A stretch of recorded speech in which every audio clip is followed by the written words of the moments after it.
2 Tawarikh pasal 20. Kemenangan atas Moab dan Amon, akhir pemerintahan Yosafat. Setelah itu Bani Moab dan Bani Amon datang berperang melawan Yosafat bersama-sama sepasukan orang Meunim. Datanglah orang memberitahukan Yosafat, suatu laskar yang besar datang dari seberang Laut Asin, dari Edom, menyerang tuanku. Sekarang mereka di Haseson Tamar, yakni En-Gedi. Yosafat menjadi takut, lalu mengambil keputusan untuk mencari Tuhan. Ia menyerukan kepada seluruh Yehuda supaya berpuasa. Dan Yehuda berkumpul untuk meminta pertolongan daripada Tuhan. Mereka datang dari semua kota di Yehuda untuk mencari Tuhan. Lalu Yosafat berdiri di tengah-tengah jemaah Yehuda dan Yerusalem di rumah Tuhan, di muka pelataran yang baru dan berkata, "Ya Tuhan Allah nenek moyang kami, bukankah Engkau Allah di dalam surga? Bukankah Engkau memerintah atas segenap kerajaan bangsa? Kuasa dan keperkasaan ada di dalam tangan-Mu, sehingga tidak ada orang yang dapat bertahan melawan Engkau. Bukankah Engkau Allah kami yang menghalau penduduk tanah ini dari depan umat-Mu Israel, dan memberikannya kepada keturunan Abraham sahabat-Mu itu untuk selama-lamanya? Lalu mereka mendiami tanah itu, dan mendirikan bagi-Mu tempat kudus untuk nama-Mu. Kata mereka, bila sesuatu malapetaka menimpa kami, yakni pedang, penghukuman, penyakit sampar atau kelaparan, kami akan berdiri di muka rumah ini, di hadapan-Mu, karena nama-Mu tinggal di dalam rumah ini. Dan kami akan berseru kepadamu di dalam kesesakan kami, sampai Engkau mendengar dan menyelamatkan kami. Sekarang lihatlah Bani Amon dan Moab, dan orang-orang dari pegunungan Seir ini. Ketika orang Israel datang dari tanah Mesir, Engkau melarang mereka memasuki negerinya. Oleh sebab itu mereka menjauhinya dan tidak memusnahkannya. Lihatlah, sebagai pembalasan mereka datang mengusir kami dari tanah milik yang telah Engkau wariskan kepada kami. Ya Allah kami, tidakkah Engkau akan menghukum mereka, karena kami tidak mempunyai kekuatan untuk menghadapi laskar yang besar ini yang datang menyerang kami. Kami tidak tahu apa yang harus kami lakukan, tetapi mata kami tertuju kepadamu." Sementara itu seluruh Yehuda berdiri di hadapan Tuhan, juga segenap keluarga mereka dengan istri dan anak-anak mereka. Lalu Yahasiel bin Zakaria bin Benaya bin Matanya, seorang Lewi dari Bani Asaf, dihinggapi roh Tuhan di tengah-tengah jemaah dan berseru, "Camkanlah, hai seluruh Yehuda dan penduduk Yerusalem, dan tuanku Raja Yosafat. Beginilah firman Tuhan kepadamu, janganlah kamu takut dan terkejut, karena laskar yang besar ini, sebab bukan kamu yang akan berperang, melainkan Allah. Besok haruslah kamu turun menyerang mereka. Mereka akan mendaki pendakian Sis, dan kamu akan mendapati mereka di ujung lembah, di muka padang gurun Yeruel. Dalam peperangan ini, tidak usah kamu bertempur.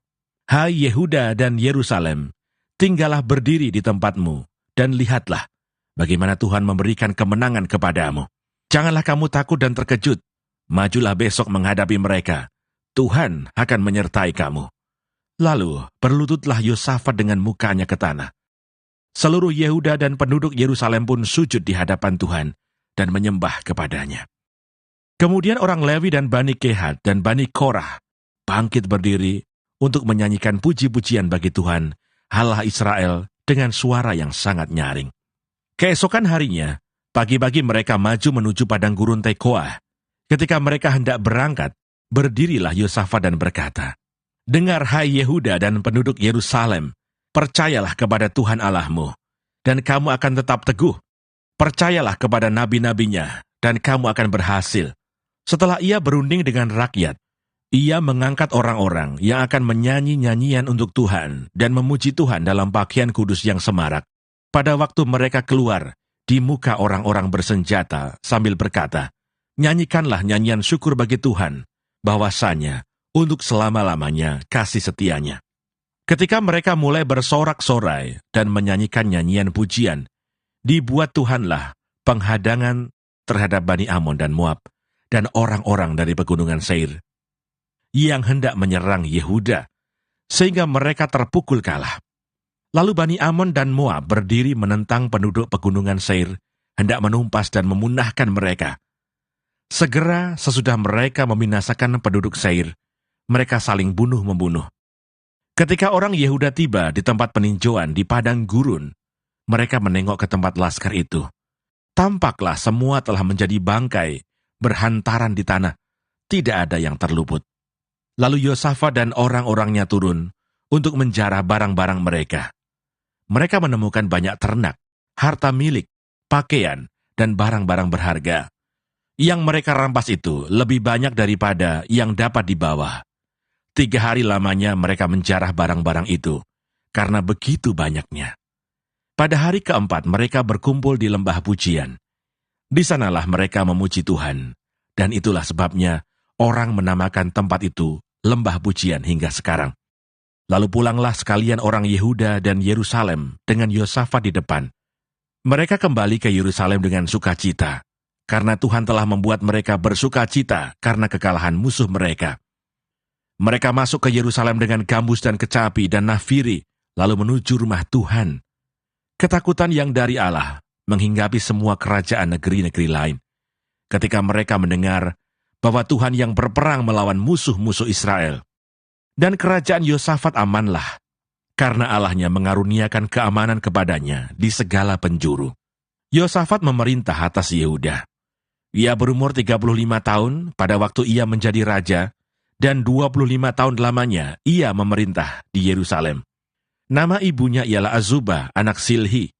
Ia hidup mengikuti jejak Asa ayahnya.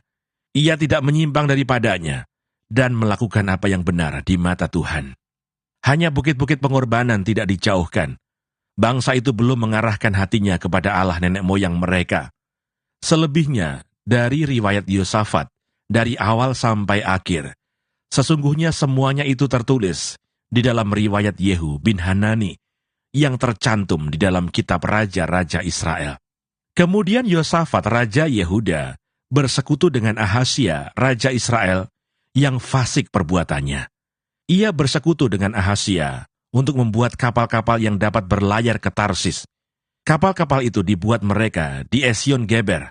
Tetapi Eliezer bin Dodawa dari Maresa bernubuat terhadap Yosafat, katanya, "Karena engkau bersekutu dengan Ahasia, maka Tuhan akan merobohkan pekerjaanmu."